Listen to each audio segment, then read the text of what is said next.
Amis internautes, amis de Facebook, bonsoir, c'est Stony Love. Voilà, je fais cette vidéo, c'est suite à la déclaration lors du compte rendu du Conseil des ministres dernier du ministre Koné Bruno, qui est porte-parole du gouvernement. Il a dit ceci: aujourd'hui en Côte d'Ivoire, nous avons pris le parti de laisser la liberté. Mais compte tenu de tout ce qui a été fait et pour protéger nos populations, vous risquez de nous obliger à prendre des mesures pour restreindre les usages des réseaux sociaux. Et nous avons la capacité de le faire. Aujourd'hui, si nous le voulons, nous pouvons interdire l'accès à Facebook. Alors cette déclaration, que je n'aime pas du tout, a suscité quand même des réactions. Mais comme il y avait d'autres buzz, du coup on n'a pas parlé, donc j'ai décidé moi de faire ce direct pour qu'on puisse un peu comprendre pourquoi est-ce que le ministre veut restreindre déjà les usages aux réseaux sociaux. Déjà le ministre, il est porte-parole du gouvernement, il est dans son rôle.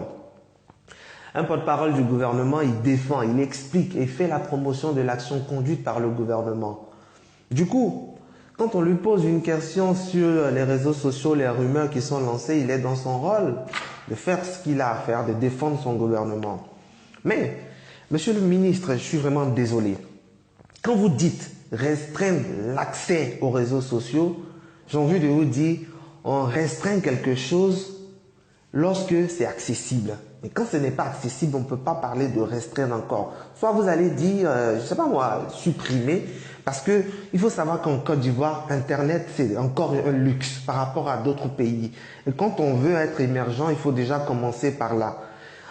Selon une étude que j'ai pu voir sur un site, le Journal du Net, la Côte d'Ivoire est 24e sur 54 pays en Afrique en matière d'accès à Internet. Et on est 126e sur 195 pays au monde.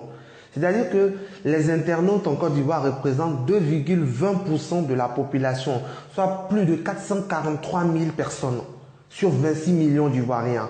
Ceci dit, il y a encore beaucoup de choses à faire pour améliorer l'accès à Internet. Aujourd'hui, quand les gens se connectent sur Internet, c'est que Orange a fait bonus, ils peuvent lire vidéos, nous-mêmes, on est sur le chroniqueur, on le ressent. Quand on fait des vidéos au milieu du mois, vraiment, c'est pas beaucoup lu. Parce que les gens économisent leur passe. Mais quand c'est à la fin qu'ils ont les petits bonus, ils peuvent lire. Du coup, c'est encore difficile. Donc, avant de parler de restreindre, il faut déjà favoriser l'accès. Quand on a des compagnies comme Orange, Move, MTN et bien d'autres, et que Internet est toujours cher en Côte d'Ivoire, travaillez déjà à ce que l'Internet soit accessible à tout le monde. Et en ce moment-là, on pourra parler de restreindre. Restreindre aura son sens. Maintenant, le ministre évoque le fait que sur les réseaux sociaux, les gens divulguent des rumeurs. Il y a trop de gens qui passent leur temps à dire n'importe quoi. Ils veulent donner leur avis sur tout. Ils se croient tout permis. J'ai envie de dire au ministre, grâce à Facebook, il y a eu moins de marches pendant votre règne, pendant votre mandat. Je m'explique. Lorsqu'il y a eu les histoires de CIE, SODECI ici, où vous avez augmenté les factures des Ivoiriens, c'est parce que justement les gens se sont mobilisés, se sont révoltés sur les réseaux sociaux, qu'on n'a pas assisté à des gens qui sont allés dans la rue pour marcher, pour casser, pour brûler, pour faire des choses. C'est parce que ça s'est passé sur les réseaux sociaux. Et comme vous avez pris conscience de l'ampleur de la situation, que vous avez réagi en amont. Ce qui veut dire que les réseaux sociaux, quand même, ça vous a sauvé la mise. Lorsqu'il y a des choses qui se passent, qu'on dénonce sur les réseaux sociaux et que vous arrivez à apporter une solution, c'est parce que on dénonce que vous arrivez à le faire dans le calme. Donc du coup, les gens n'ont plus besoin de se mettre dans la rue, de marcher, de casser, de faire n'importe quoi. Les gens peuvent s'indigner sur des réseaux sociaux, peuvent parler. Donc que le ministre ne dise pas que chacun veut donner son avis, chacun dit n'importe quoi, laissez chacun donner son avis. Je me rappelle que le ministre avait dit ici que ceux qui se plaignent de l'augmentation des prix de l'électricité, c'était que 200 personnes.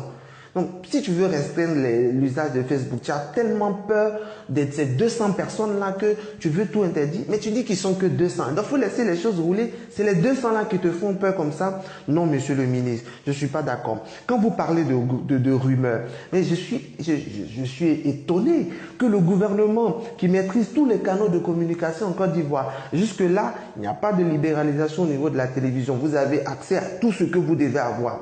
Comment vous ne pouvez pas communiquer pour faire taire ces rumeurs? Comment est-ce que des rumeurs peuvent prendre le pas sur la voie du gouvernement? C'est parce qu'entre le gouvernement et la population, il y a un fossé infranchissable. Vous voyez, il y a un fossé infranchissable. Et c'est parce qu'il y a ce fossé-là qu'il faudrait combler ce gap-là. Il faudra se rapprocher de la population et vous pouvez le faire à travers les réseaux sociaux. Quand il dit plus tard que oui, ils vont sensibiliser, ils vont parler aux gens et si après les gens ne veulent pas, ils vont restreindre les usages et puis ils vont poursuivre ceux qui s'attendent. C'est-à-dire que tu ne peux pas déjà parler de sensibiliser et d'ici après, on va vous sensibiliser avec qui?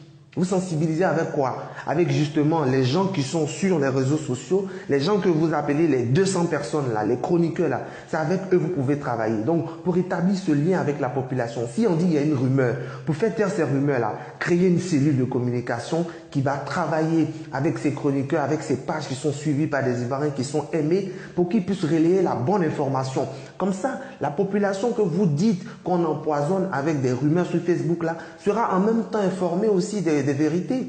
Donc, ceci dit, quand on est porte-parole du gouvernement et qu'on porte la parole du gouvernement et qu'on vient sur un sujet aussi délicat et qu'on se laisse aller dans les commentaires parce que le ministre l'a une fois incité sur les réseaux sociaux et quand il dit quoi? Il est quand on va sur Facebook, on est très déçu par le niveau de certaines réactions. Chacun pense savoir tout, chacun donne son avis, surtout à la première phrase, on insulte. C'est parce que le ministre lui-même, il a eu partie avec des gens sur Facebook ici. Il a eu des problèmes, du coup, il a un peu une rancune personnelle. En tant que porte-parole du gouvernement, quand un sujet n'a pas encore été évoqué en Conseil des ministres et que les journalistes se posent une question, faut dire on n'a pas encore évoqué ces points. Si ça se présente à nous, on va truc. C'est-à-dire pour fuir la question. Mais quand tu veux donner forcément un avis sur quelque chose, c'est vraiment compliqué. Parce que les vrais problèmes du pays, là, vous laissez ça à côté. Et puis c'est des faux problèmes comme ça, vous venez mettre dessus. Attends, mais si les militaires sont en train de faire leur grève, et puis que RTI ne monte pas, et puis que les gens qui ont leurs parents à Boaké là-bas, ils ne savent pas ce qui se passe. Et puis ils sont sur Facebook, on leur dit ça tire à Boaké. Mais c'est normal qu'ils puissent s'informer sur ces pages-là parce que ce sont les seuls qui communiquent. Si RTI décide de faire bouche fermée, décide de faire silence radio, et puis on ne sait pas vers qui se tourner. Après vous dites que la RTI n'est pas une chaîne d'information continue, c'est une grille, c'est patati, c'est patala. On est d'accord. Vous avez décidé de libéraliser jusqu'à ce moment, on ne voit rien. Bon, on espère que ça va aller. Mais quand les réseaux, ou bien quand les télévisions ou les radios ne font pas leur travail et que les gens, le seul moyen qu'ils ont pour s'informer, c'est sur les pages sur Facebook, mais écoutez, vous aussi, soyez un peu plus fort sur Facebook. Allez sur la page du gouvernement, allez sur la page des RTI, une page de télévision nationale, une page de gouvernement national. Quand tu publies quelque chose, il n'y a même pas 200 j'aime, il n'y a même pas 50 partages. C'est-à-dire que vous en foutez de cet aspect-là. Vous, c'est à la RTI, vous allez parler seulement. Donc, vous pensez que les réseaux sociaux, ça ne travaille pas. Barack Obama a gagné ses élections grâce aux réseaux sociaux. C'est pour vous dire une chose, que le président turc, il a sauvé son pouvoir grâce aux réseaux sociaux, grâce à FaceTime. Aujourd'hui, les réseaux sociaux sont un puissant canal. Et c'est parce que vous le savez que vous ne voulez pas que les gens parlent, vous ne voulez pas que les gens l'utilisent. Mais on va parler pion. On va parler pion. Et quand on parle des choses qui ne sont pas bonnes et que vous voyez là, si vous savez qu'on insulte, laissez la partie où on insulte, apprenez ce qui est bon là, et puis faites. Maintenant, si vous savez qu'il y a des rumeurs, travaillez avec ces pages-là, travaillez avec ces chroniqueurs-là pour informer la population. On ne va pas à la défiance, on ne menace pas les gens. Parce que si tu veux menacer que tu vas fermer, peut-être c'est encore du voix, tu vas fermer, mais il y aura toujours quelque chose. Parce que quand tu veux faire taire une rumeur et que tu fermes tout ça là, tu es en train d'amplifier la rumeur. Les gens vont se dire pourquoi il a fermé les réseaux sociaux. C'est-à-dire la rumeur était vraie. Donc du coup, on ne bande pas les nues sur ce genre de choses-là. Monsieur le ministre, gagnons à sagesse, soyez un peu plus sage dans vos propos. Et puis il ne faudrait pas que les petits trucs comme ça sortent de votre bouche. Vous voyez, ça ne fait pas bien. Hein? Monsieur le Président, quand vous choisissez votre porte-parole du gouvernement, souvent aussi là, dites-lui ce qu'il doit dire, ce qu'il ne doit pas dire. Parce que c'est votre nom aussi, il peut gâter.